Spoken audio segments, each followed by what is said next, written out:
তো দেখুন আজ চলে এসছে বাজার থেকে পুদিনা পাতা। তো পুদিনা পাতা দিয়ে কি করব দেখুন, চাটনি না চাটনি করেছি একদিন, আর করব না এখন। তো দেখাচ্ছি দেখুন আম দিয়ে আর পুদিনা পাতা দিয়ে কি করি, তবে দেখুন তাহলে।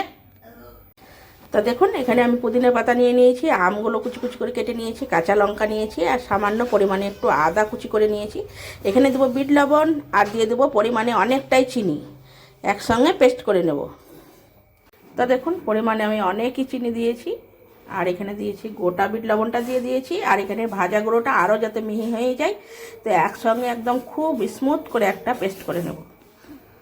তো দেখুন কত স্মুথভাবে আমি একদম আমার পুদিনাটা বেটে নিয়েছি। আর এখানে নিয়েছি জল, আর জলের উপরে দিয়ে দিয়েছি একটা মস্ত বড় বরফ। আমি এগুলো সব ঢেলে দেবো, ভালো করে ফেটিয়ে নেব। তো দেখুন একদম আম পানার শরবত একদম রেডি খুব সুন্দরভাবে। তো এবার খেয়ে সব দেখো কেমন লাগছে।